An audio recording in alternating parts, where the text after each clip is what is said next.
Students, जो unit आज हम शुरू करने जा रहे हैं, जिस टॉपिक को आज हम सीखने जा रहे हैं, वो जब आप कहानी के अंत तक पहुंचेंगे तो आपको रियलाइज होगा कि वाकई में हमारी जिंदगी को एक बहुत बड़े लेवल पे टच करता है। ध्यान से सुनिएगा। इसलिए आप में से किस किस बच्चे के ग्रैंड पेरेंट्स हैं, दादा दादी दोनों हो या सिर्फ दादा या सिर्फ दादी, कोई भी एक अलाइव हो, ऐसा कौन कौन है? Please raise your hand. Okay, we have some good number of students. Okay, बेटा वंशिका, दादा दादी दोनों हैं कि सिर्फ दादी है या दादा है? सर सिर्फ दादी है। ओके, सो कैसा है आपका बॉन्ड दादी के साथ? अच्छा है, दादा के साथ ज्यादा होता है पर दादी के साथ थोड़ा कम है। अच्छा, ऐसा तो दादाजी के साथ कैसा था आपका बॉन्ड, बताएंगे प्लीज बेटा? दादा सारी बात मानते थे, दादी नहीं मानती। दादी थोड़ा डांटती है, हर चीज पे टोकती। दादा किसी चीज पे टोकते नहीं है। प्यार करते थे बहुत दादा? बहुत ज्यादा। याद आती है? बहुत। प्रेम? Yes sir. हाँ, आपका बताओ क्या स्टेटस है? दादा दादी दोनों हैं, सिर्फ दादा है, सिर्फ दादी है? सर सिर्फ दादी है। कैसा है दादी के साथ बॉन्डिंग, कैसा है प्रेम? सर अच्छा है। अच्छा है। डिमांड विमांड पूरी करती है, कुछ खरीद के देती है? हाँ सर। अब आपसे मैं जो क्वेश्चन करने वाला हूँ उसका आंसर दीजिए। आप जब बहुत छोटे थे तो घर पे आपके साथ कौन खेलता था? दादा दादी। वो आपके पहले दोस्त हैं। वो आपके पहले दोस्त हैं बेटा। Your grandparents are your first friends. देखो, पापा को बिजनेस संभालना है, जॉब संभालना है, पैसा कमाना है, मम्मी को अलग जिम्मेदारियां हैं, लेकिन दादा दादी इकलौते ऐसे पेरेंट्स हैं जो हमें समय दे सकते हैं।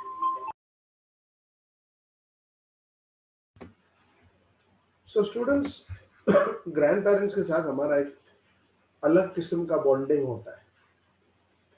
हमारी सबसे ज्यादा लुक आफ्टर, केयर, कुछ भी कह लो, वो दादा दादी ही करते हैं। 3 साल पहले तक मैं बहुत धनी था, बहुत रिच था। अब मैं उतना रिच नहीं रहा हूँ। क्यों? क्योंकि पिछले 3 सालों में मैंने अपने दादा दादी दोनों को खोया है और मुझे आज रियली में उनकी कमी बहुत खलती है। आज कोई नहीं है जो मेरे घर से निकलने पे मुझे कहे बेटा गाड़ी संभाल के चला ना। मेरे पेरेंट्स होते हैं यार, बच्चा बिचौर है यार, 40 साल का होने को आया है, 37 साल का है, बहुत जल्द 40 को होगा, इसको क्या बोले गाड़ी संभाल के चलाना? ये तो संभाल के चलाएगा ही। वक्त ऐसा बदला है, यकीन मानिए। मैं बहुत याद करता हूँ उनको। और उन बेचारे बूढ़ों ने मुझसे कभी कुछ मांगा भी नहीं। वो सिर्फ एक ही चीज की एक्सपेक्टेशन करते थे कि मैं उनको थोड़ा समय दे दूं, बस। उनको बस इतनी उम्मीद होती थी कि अशोक हमारे साथ बैठ जाए, बातें बातें कर ले, थोड़ी देर टाइम स्पेंड कर ले, बहुत हो गया, हमें इससे ज्यादा कुछ चाहिए भी नहीं। आपके भी दादा दादी आई एम श्योर आपसे कभी पैसे की उम्मीद नहीं करते हैं, कभी किसी और गिफ्ट की उम्मीद नहीं करते हैं। उनको बस यही चाहिए कि तुम उनके साथ थोड़ा समय स्पेंड कर लो, और यही चीज हम नहीं करते हैं। जब हम छोटे होते हैं तो हमारे लिए हमारे दादा दादी हमारे फ्रेंड हैं, बड़े होते ही वो एक न्यूसेंस बनने लगते हैं। हम बाहर जाए, वो पूछे कितनी देर में लौटोगे, तो हमें बुरा लगता है, हमारे तो जवाब भी उल्टे आने लगते हैं। कभी सोचा करो कि वो हमको क्यों टोकते हैं, कभी हमें क्यों बाहर जाने से मना करते हैं? They are worried, they are concerned, उनको चिंता है हमारी। चलिए मुद्दे की बात करते हैं। आज का जो हमारा यूनिट है वो एक दादी और पोते के बारीक रिश्ते के ऊपर गहरी बात कहता है, और यूनिट का नाम है पोर्ट्रेट ऑफ लेडी, आपकी हॉर्नबिल बुक का यूनिट नंबर 1। तो मेरा कैमरा हो जाएगा अभी ऑफ, स्क्रीन शेयरिंग हो जाएगी शुरू, और हम पढ़ेंगे आज का यूनिट। इस यूनिट के लेखक हैं खुशवंत सिंह, भारत के जाने माने लेखक, कई सारे नॉवल लिखे, बहुत प्रचलित है, फेमस है। इनका जन्म पंजाब के गुरदासपुर में हुआ। जब ये बहुत छोटे थे तो पैसा कमाने की खातिर इनके पेरेंट्स चले आए दिल्ली और ये बेचारे रह गए अपनी दादी माँ के साथ पंजाब में। तो ये उन्हीं दिनों की बातचीत है जब खुशवंत सिंह छोटे से बड़े हो रहे थे। कहते हैं my grand mother like everybody's grand mother was an old woman. अब ये बहुत सच्ची बात है, हमने जब भी अपनी दादी को देखा है वो एक बूढ़ी औरत के तौर पे ही दिखी है। हमारे में से किसी की भी दादी यंग थोड़ी रही होगी, वो बूढ़ी है तभी तो वो दादी है, समझे बेटा? So my grandmother, like everybody's grandmother, was an old woman. She had been old and wrinkled for the 20 years that I had known her. जब से मैंने समझ संभाली 20 साल तक मैं उनके सामने रहा और उन 20 सालों में वो बूढ़ी ही थी। People said, लोग कहते थे that she had been young and pretty and had a husband, but that was hard to believe. लोग कहते थे कि दादी किसी जमाने में बहुत खूबसूरत थी, उनका हस्बैंड भी था। ये सुन के मुझे अजीब लगता था, ऐसा कैसे हो सकता है यार? This is quite impossible. दादी माँ young. My grandfather's portrait, portrait मतलब तस्वीर, फोटो, पेंटिंग भी हो सकती है, hung above the mantelpiece showpiece in the drawing room. हमारा जो ड्राइंग रूम है, लिविंग रूम है, वहां पे मेरे दादाजी की तस्वीर लगी हुई थी। He wore a big turban, वो बड़ी सी पगड़ी पहनते थे, and loose fitting clothes, क्योंकि कपड़े जो होते थे वो ढीले होते थे। बड़ी सी पगड़ी और ढीले से कपड़े। His long white beard, beard मतलब दाढ़ी, हाँ बेटा, covered the best part of his chest and he looked at least 100 years old. अब क्योंकि खुशवंत सिंह खुद एक सिख थे, सिख कम्युनिटी में बालों केश यानी कटवाए नहीं जाते, बाल नहीं कटवाए जाते, तो दाढ़ी ऑब्वियस है उनकी बहुत लंबी होती है। उनके सीने का बड़ा हिस्सा उनकी दाढ़ी से कवर हो जाता था। ऐसा लगता था कि जैसे वो 100 साल पुराने हैं, 100 साल बूढ़े हैं। He didn't look the sort of a person who would have a wife or children. उनको देख के लगता नहीं था कि इस इंसान के और बच्चे हो सकते हैं, बीवी हो सकती है। He looked as if he could only have lots and lots of grandchildren. बस ऐसा लगता था कि इस इंसान के पोते पोते पोतियां हो सकती हैं। बहुत बूढ़ा लगता है इंसान। और as for my grandmother being young and pretty, the thought was almost revolting. Revolting का मतलब यहाँ पे hard to believe, यकीन ही ना। ये सोच के मुझे अजीब लगता है, मेरी दादी यंग प्रिटी, ये तो मानने में ना आए ऐसी बात है। तो ये जो सोच थी कि दादी भी यंग हो सकती हो, मुझे सोच के अजीब लगता था, ऐसा कैसे हो सकता है यार? दादी यंग और प्रिटी तो हो नहीं सकती। यहां तक किसी को कोई डाउट बेटा?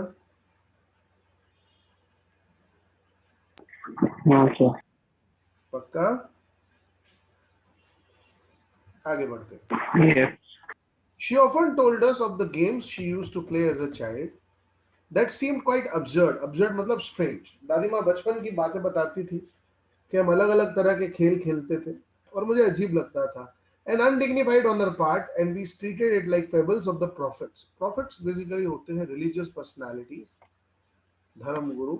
जैसे हमारे हिंदू धर्म में साईं बाबा को ले लीजिए, गुरु नानक को ले लीजिए, इस्लाम में पैगंबर मोहम्मद को ले लीजिए, प्रॉफिट मोहम्मद कहा जाता है उन्हें, या फिर जीसस को ले लीजिए। ये सब गॉड लाइक फिगर्स है, मैसेंजर्स ऑफ गॉड।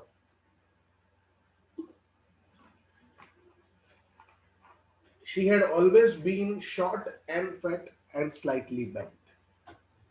दादी माँ हमेशा से हाइट में कम, थोड़ी सी मोटी और उनकी कमर झुकी हुई। Her face was a crisscross of wrinkles running from everywhere to everywhere. आप उनका चेहरा देखो तो आपको लगे यार चारों तरफ wrinkles ही wrinkles है। No, we were certain she had always been as we had known her. मुझे तय था कि नहीं, दादी माँ कभी जवान रही नहीं होंगी, हमने जैसे उनको बूढ़ा देखा था वैसी होंगी। Old, so terribly old that she could not have grown older. इतनी बूढ़ी कि इससे बूढ़ी वो हो नहीं सकती थी। यहां तक किसी को कोई डाउट राजा? Yes sir. बोलो। सर ये टेरिबली का मतलब क्या? बुरी तरह से, बैड। Okay sir. हम कई बार बोलते हैं इट्स टेरेबल, बहुत बुरा है, बस उसी तरह से। आगे बढ़ते हैं। She could never have been pretty, but she was always beautiful. दादी कभी भी प्रिटी नहीं हो सकती थी, बट दादी हमेशा खूबसूरत थी। अब अंतर समझ रहे, प्रिटी का मतलब होता है बाहर से सुंदर। बाहर की सुंदरता ईश्वर सबको नहीं देता। अब जैसे मैं कई बार बोलता हूं मैं दिखता डरावना हूं, ऐसा हूं नहीं। सच्चाई तो सच्चाई है ना बेटा, I am not that good looking, but for my mother I am the most good looking child in the world. So खूबसूरती देखने वालों की आंखों में होती है। प्रिटीनेस को जज किया जा सकता है कि ये प्रिटी है कि नहीं है। जैसे I can never be pretty,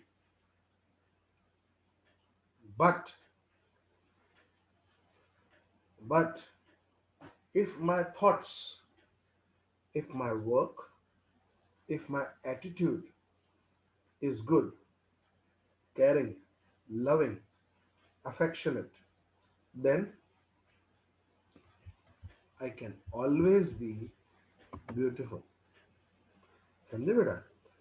प्रिटीनेस बाहर की ब्यूटी है और ब्यूटी आंखों में होती है। जो व्यक्ति उसे देख रहा है, अगर उसे अब वो खूबसूरत आपको सोचता है तो अब है, अगर नहीं सोचता है तो नहीं है। यहां तक किसी को डाउट नहीं होना चाहिए। आई थिंक सो मैंने क्लियर कर दिया। आगे बढ़ते हैं। शी हॉबल्ड, हॉबल्ड का मतलब होता है लड़खड़ा के चलना। लड़खड़ा के चलना, ऊपर नीचे होते हुए चलना। जब किसी को पैर में तकलीफ होती है तो वो कैसे कमर ऊपर नीचे करके चलते हैं व्यक्ति, वैसे। She hobbled about the house in spotless white, सफेद कलर के कपड़े पहनती थी, बेदाग सफेदी। स्पॉटलेस मतलब उस पर एक टीका भी नहीं होता था, एकदम सफेद कपड़े। With one hand resting on her waist to balance her stoop, and the other telling the beats of her rosary. एक हाथ से कमर पे हाथ रख के अपने पैर को जमीन पर बिठाती और दूसरे हाथ में उनके मोतियों की माला होती थी। रोजरी कहा जाता है बेसिकली जप करने के लिए। जो आपने कई बार देखा होगा आपके ग्रैंड पेरेंट्स में से अगर कोई पेरेंट जप करता हो तो उनके पास माला होती है 108 मोतियों की, तो वही। हर सिल्वर लॉक्स, यहाँ पे सिल्वर लॉक्स का मतलब है उनके सफेद बाल। हर सिल्वर लॉक्स वर स्कैटर्ड, स्कैटर्ड मतलब फैला हुआ होना। अनटाइडली, बंधे हुए नहीं होते थे बाल, उनके खुले बाल होते थे। ओवर हर पेल प्यूकर्ड फेस, पेल, पेल मतलब फीका पड़ चुका, वीक, कमजोर। प्यूकर्ड अंदर की तरफ दबा हुआ। जब इंसान बूढ़ा होने लगता है ना बेटा, तो मांस कम होना शुरू हो जाता है, हड्डियों में जैसे किसी ने कपड़ा चढ़ा दिया वैसी फीलिंग आती है। Pale puckered face and her lips constantly moved in inaudible prayer. उनके लिप्स में ऐसी प्रेयर होती थी जो सुनाई नहीं देती थी। Yes, she was beautiful, she was like the winter landscape in the mountains. बहुत खूबसूरत थी, ऐसे लगता था जैसे सर्दियों के मौसम में बर्फ गिरी हो पहाड़ों पर। An expanse of pure white serenity, चारों तरफ फैली हुई सफेद पवित्रता। सेरेनिटी का मतलब होता है पवित्र, pious. An expanse of pure white serenity, breathing peace and contentment. जैसे वो सांसों में सुकून और शांति ब्रीद करती हूँ। ओके बेटा, आगे बढ़े। My grandmother and I were good friends, कहते दादी माँ और मैं बहुत अच्छे दोस्त थे। My parents left me with her when they went to live in the city and we were constantly together. मेरे पिताजी मुझे छोड़ के चले गए अपनी इनकी मम्मी के साथ सिटी, और ये अपनी दादी के साथ यहाँ। She used to wake me up in the morning, अब घर पे कोई नहीं तो दादी जगाएगी, and get me ready for school, वो स्कूल के लिए भी तैयार करती। She said her morning prayer in a monotonous sing-song while she bathed and dressed me. Monotonous का मतलब होता है बोरिंग। मोनोटोनस का मतलब होता है बेटा बोरिंग। तो दादी माँ जो प्रेयर करती थी वो बोरिंग होती थी, गाने के स्वरूप में गाती थी। किस पर्पस से और कब? इनको नहलाते हुए, तैयार करते हुए, hoping that I would listen and get to know it by heart. उनको ये उम्मीद थी कि मैं सुनूंगा और याद कर लूंगा, बट ऐसा होने वाला नहीं था। ऑथर तो कभी ध्यान से सुनते ही नहीं थे। क्या कह रहे हैं? ध्यान से सुनिएगा। वो नहीं सुनते थे, आप सुनिएगा। I listened because I loved her voice but never bothered to learn it. मुझे उनकी आवाज पसंद थी, बस इसलिए मैं सुनता था, लेकिन कभी दिल से याद करने की कोशिश नहीं की। Then she would fetch me my wooden slate, which she had already washed and plastered with yellow chalk. अब आप अजीब चीज सुन रहे हैं, ऐसी स्लेट आपने कभी नहीं सुनी। बड़े 100 साल पहले की बात है। उस टाइम में पत्थर की स्लेट्स या जो आपके पुट्ठे की या पत्रे की स्लेट्स थी वैसी नहीं होती थी। स्लेट्स जो होती थी वो लकड़े की होती थी, और लकड़े की स्लेट पे लिखने का तरीका क्या होता था बेटा, उसके ऊपर रात को उसको भिगो के उसके ऊपर मुल्तानी मिट्टी, येलो चौक बोल रहे हैं ना, मुल्तानी मिट्टी का एक कवर लगा देते थे। सुबह तक वो सूख गया, अब उसके ऊपर आप लिख सकते हो।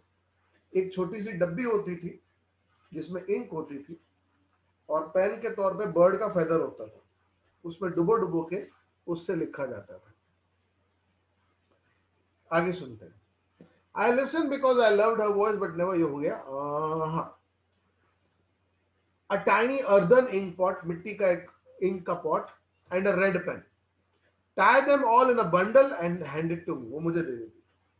After a breakfast of thick stale chapati, stale मतलब बासी, रात का रखा हुआ, thick मतलब मोटा, चपाती होती थी मोटी, वो भी रात की बची हुई, उसके ऊपर शुगर और बटर लगा दिया जाता था।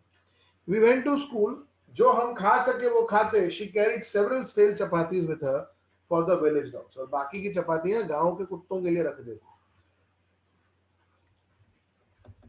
My grandmother always went to school with me because the school was attached to the temple. दादी वो मेरे साथ स्कूल चली क्योंकि स्कूल जो था वो टेंपल से अटैच होता था। एक्चुअली क्या होता था बेटा, पुराने जमाने में स्कूल्स प्रॉपरली तो होते ही नहीं थे, तो मंदिर का जो पुजारी होता था, प्रीस्ट होता था, वही पढ़ाता था। The priest taught us the alphabet in the morning prayer, while the children sat in rows on either side of the veranda singing the alphabet or the prayer in a chorus. My grandmother sat inside reading the scriptures.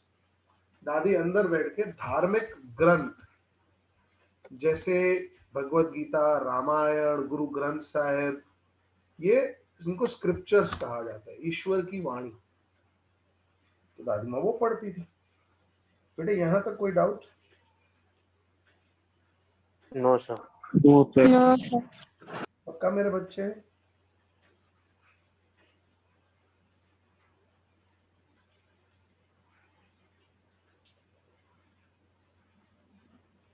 चलिए आगे बढ़ते हैं।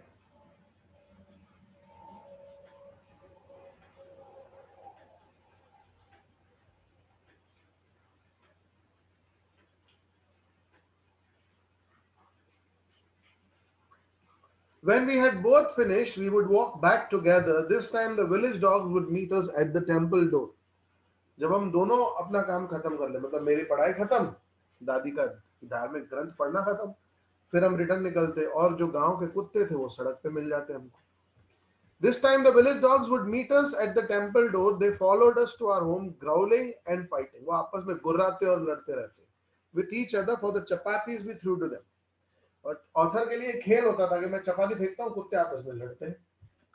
When my parents were comfortably settled in the city, they sent for us. Sent for us मतलब बुला लेना, invite करना, call up.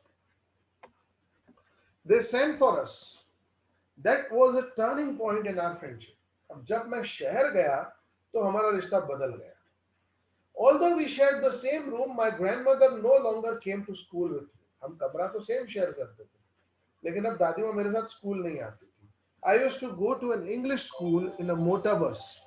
मैं एक इंग्लिश मीडियम स्कूल में जाता था, वो भी मोटर बस में। There were no dogs in the streets, and she took to feeding sparrows in the courtyard of our city house.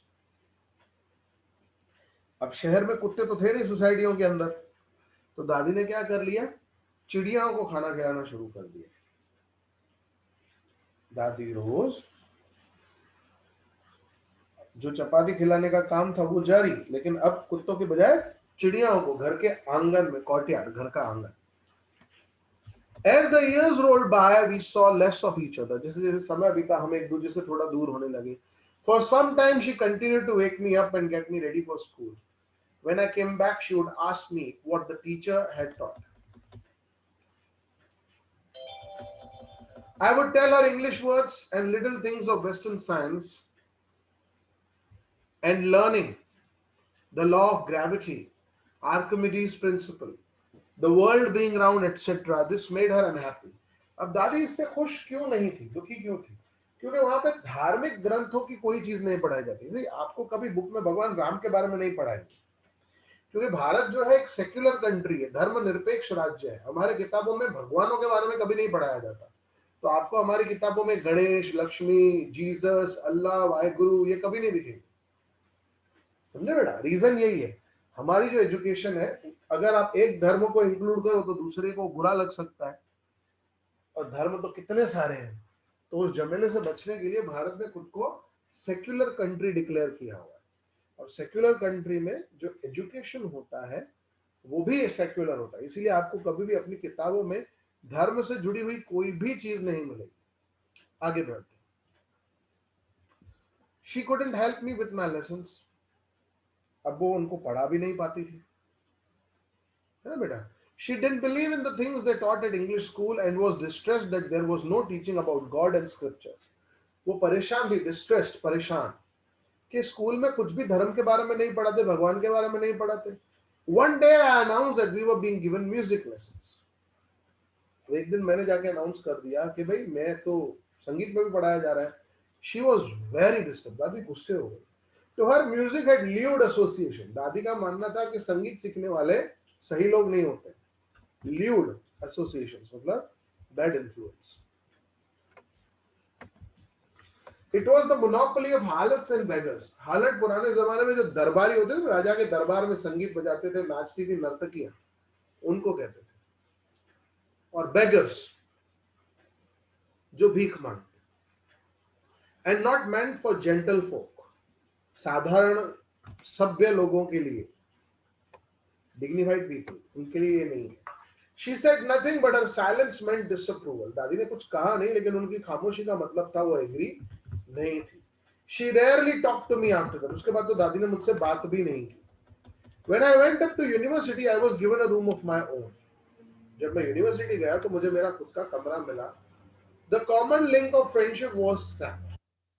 अब कॉलेज में पहुंचते ही मुझे अपना पर्सनल रूम मिल गया, तो जो दादी के साथ एक दोस्ती का कॉमन लिंक था वो भी टूट गया। My grandmother accepted her seclusion with resignation. ध्यान से सुनिएगा, seclusion का मतलब होता है अकेलापन, और resignation मतलब अपनी इच्छा से अलग हो जाना। हम कहते हैं ना, मैं रिजाइन करता हूँ, मतलब मैं अपनी इच्छा से आपको छोड़ रहा हूँ। तो दादी माँ ने अपना अकेलापन खुशी खुशी एक्सेप्ट कर लिया। She rarely left her spinning wheel. Spinning wheel मतलब चरखा नहीं बेटा, वो जो हाथ में माता मोतियों की माला जपती थी ना, to talk to anyone. From sunrise to sunset, she sat by her wheels, singing and spinning and reciting prayers. दादी बस प्रेयर करती रहती। Only in the afternoon she relaxed for a while. सिर्फ दोपहर के वक्त थोड़ी देर के लिए वो रुकती थी। To feed sparrows. अब दोपहर के वक्त भी क्यों रुकती थी? पंछियों को खिलाने के लिए। While she sat in the veranda breaking the bread into little bits, hundreds and hundreds of little birds collected round her, creating a veritable bedlam of chitterings. जब दादी माँ पंछियों को खिला रही होती थी, बहुत खूबसूरत शब्द।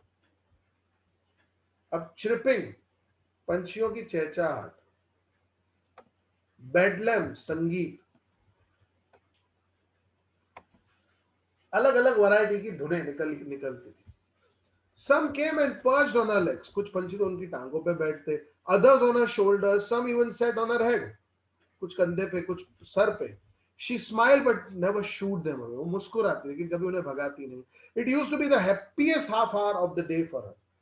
दिन के अंदर सबसे अच्छा अगर उनके लिए टाइम होता था तो यही होता था, खुश होती थी। When I decided to go abroad for further studies, I was sure my grandmother would be upset. अब जब ऑथर ने डिसाइड किया कि वो विदेश जाएंगे पढ़ने के लिए, तो उनको लगा कि दादी माँ पक्का भड़केगी। I would be away for 5 years and at her age no one could tell.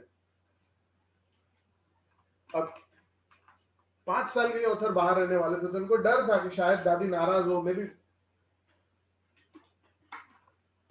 5 साल एक लंबा पीरियड है, मे भी दादी जिंदा ही ना हो। बट माई ग्रैंडमदर कुड, लेकिन दादी को तो पता था वो रहने वाली है। She was not even sentimental. दादी दुखी भी नहीं हुई, रोई भी नहीं। She came to leave me at the railway station but didn't talk or show any emotion. ना मुझसे बात की, ना कोई भावना दिखाई। Her lips moved in a prayer. उनके होठों से सिर्फ प्रेयर हो रही थी। Her mind was lost in prayer. उनका जो मन था वो भी प्रेयर में खोया हुआ था। Her fingers were busy telling the beats of her rosary. हाथों में वो माला थी और वो जप करने में बिजी थी. Silently she kissed my forehead, and when I left, I cherished the moist imprint as perhaps the last sign of physical contact between us. वो दादी माँ ने मेरे सर पे चूमा. जब मैं वहां से गया तो उसको मैंने अपने मन में समा लिया, बसा लिया यादों में, moist, भीगा हुआ, perhaps as the last sign of physical contact between us. कि आखिरी बार है शायद मैं दादी से मिल रहा हूँ. But that was not so. Yeah, हुआ नहीं. After 5 years, I came back home and was met by her at the station. She didn't look a day older. अब मैं वापस आया तो दादी माँ एक दिन बूढ़ी नहीं लग रही थी. She still had no time for words. अभी भी उनके पास बातें करने के लिए कोई समय नहीं था. And while she clasped me, claps का मतलब होता है बाहों में भर लेना, गले लगाना. In her arms, I could hear her reciting her prayers. Even on the first day of my arrival, her happiest moments were with her sparrows, whom she fed longer and with frivolous rebukes. अब वो उन्हें मस्ती में प्यार से डांट रही थी. कभी कभी हम किसी के ऊपर अधिकार होता है और उसको डांटते हैं ना, बस वैसे. रिब्यूक का मतलब होता है डांटना, फ्रेवलस का मतलब होता है कैजुअल, फॉर्मल नहीं, casual. In the evening, a change came over her. अब शाम को उस दिन जब ऑथर लौटे तो एक बदलाव हुआ. She didn't pray. She collected the women of the neighborhood, got an old drum and started to sing. उल्टा हो गया. दादी कभी भक्ति छोड़ती ही नहीं थी. उस दिन दादी ने भक्ति छोड़ दी. पड़ोस की औरतों को इकट्ठा किया, एक ढोलक लिया और गाना गाना शुरू किया. For several hours she hummed the sagging. बाहर की जो स्किन होती है ना, उसको sagging कहते हैं. Sagging skins of the dilapidated drum, पुराना ढोलक, वो बेचारा पहले से ही ढीला था. And sang for the homecoming of warriors. कौन से गीत गाए? योद्धाओं की जंग जीत के वापस आने के गाने. We had to pursue her to stop to avoid. हमें उन्हें रोकना पड़ा, हमें उन्हें समझाना पड़ा कि रुको दादी, आप खुद पे ज्यादा प्रेशर डाल रहे हो, overstraining pressure. That was the first time since I had known her she didn't pray. कहते हैं जीवन में पहली बार हुआ था मैंने देखा कि दादी ने प्रे नहीं किया. The next morning, दूसरी सुबह, she was taken ill. दादी बीमार पड़ गई. It was a mild fever and the doctor told us that it would go. हल्का सा बुखार था और डॉक्टर ने कहा ये तो चला जाएगा. But my grandmother thought differently. मेरी दादी ने कुछ अलग सोचा.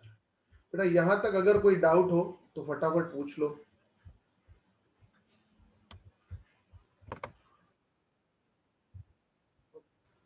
अब दूसरे दिन दादी बीमार, डॉक्टर ने कहा हल्का सा बुखार है, ठीक हो जाएगा. But my grandmother thought differently. दादी को पता था कि कुछ अलग है. She told us that her end was near. अब दादी क्या बात कर रही है कि मेरा अंत आ चुका है. She said that since only a few hours before the close of the last chapter of her life, she had omitted to pray. She was not going to waste any more time talking to us. दादी ने कहा अब तुमसे बात करते हुए मैं समय नहीं गंवाऊंगी, मेरे जीवन का अंत आ चुका है. हमने बहुत कहा, मना किया. We protested, but she ignored our protest. She lay peacefully in bed praying and telling her beads. वो बेड पे पड़ी रही और अपना जप करती रही. Even before we could suspect, हम अंदाजा लगाते उसके पहले दादी माँ के हाथों से वो माला गिर गई और उनकी मृत्यु हो गई. A peaceful pallor, सुकून भरी शांति उनके चेहरे पे फैल गई. We knew that she was dead. अब पता चल चुका था कि दादी इस दुनिया में नहीं. We lifted her off the bed and as customary, जैसे कि नियम है, उन्हें जमीन पे लेटा दिया. Covered with a red shroud, Lal colour के कफन से उनको ढक दिया.